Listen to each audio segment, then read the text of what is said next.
keluarga Indonesia bahagia. Saya berada di Melbourne, Australia, dan dari kota ini menyampaikan inspirasi untuk keluarga Indonesia bahagia. Selamat berjumpa dalam program inspirasi serial perjodohan. Nah, tema kita kali ini adalah keintiman di dalam berpacaran. Saya ditanya oleh banyak anak muda, Kak Jarot, sejauh mana kami boleh berhubungan di dalam berpacaran? Saya berikan nasihat yang pertama, ini nasihat dari gembala saya. Ya, nasihatnya simple. Apa yang boleh dengan adikmu dan ibumu berarti boleh dengan pacarmu. Ya, misalnya ibu nyebrang jalan digandeng ya biar nggak jatuh, berarti bergandengan tangan itu boleh. Adik ulang tahun, ibu ulang tahun dipeluk, dirangkul, dicium pipinya. Iya, berarti kita juga boleh peluk dan rangkul, cium pipi dengan pacar. Ibu ulang tahun atau selamat pagi, cium bibirnya. Digampar loh. Wah, anak kurang ajar, kamu habis makan apa, kamu mabuk. Nah, berarti tidak boleh cium bibir. Itu batas yang diberikan oleh gembala saya dalam rangka membuat jemaatnya, pemuda, remaja yang belum menikah hidup di dalam kekudusan. Saya bukan gembala, saya guru atau pengajar. Saya punya batas yang sedikit lebih rendah atau lebih moderat. Karena memang tidak ada ayatnya batas mengenai pacaran. Tapi saya gunakan beberapa prinsip, misalnya bahwa hubungan seksual itu adalah hanya di dalam pernikahan. Maka sudah pasti mau tunangan, mau 3 hari lagi akan menikah, pacaran apalagi masih baru persiapan yang jauh, itu sudah pasti tidak boleh yang namanya hubungan seksual. Aku udah tahu Kak Jarot, itu udah pasti nggak boleh. Yang saya tanyakan ini keintiman, bermesraan, mesra-mesraan. Nah, mesra-mesraan buat apa dulu?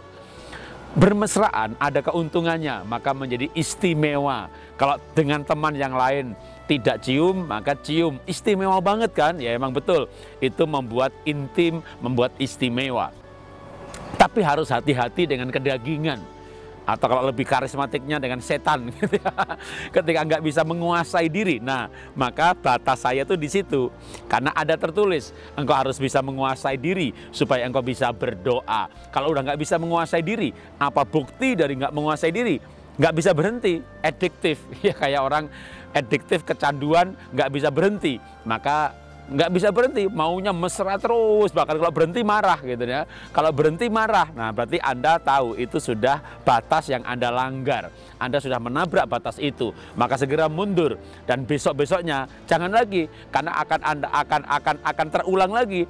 Berintim-intim, peluk-peluk, cium-cium, raba-raba, berhenti marah, bertengkar, lama-lama putus. Maka jangan bermain di area di mana saat itu seperti udah nggak bisa menguasai diri, nggak bisa berhenti. Nggak bisa menguasai diri ini ada tanda yang lebih jauh. Misalnya pulang pacaran lalu onani. Kenapa? Karena si laki-laki ini udah terangsang banget nih waktu bermesraan. Jadi sampai pulang dibayangin lagi, wah lalu onani. Itu udah pasti batas itu dilanggar. Nah, batas ini tiap usia, tiap kedewasaan rohani berbeda-beda, maka hanya Anda dan Tuhan yang tahu apakah Anda masih bisa menguasai diri apa tidak. Ini memang batas yang sumir, yang abu-abu, tapi memang Alkitab nggak ada batas yang jelas. Maka kita harus dewasa memberikan batas bagi diri sendiri. Kalau nggak bisa menguasai diri, berarti sudah menabrak batas. Maka saya menyarankan selama berpacaran jangan sibuk bermesraan, tapi persiapkan pernikahan.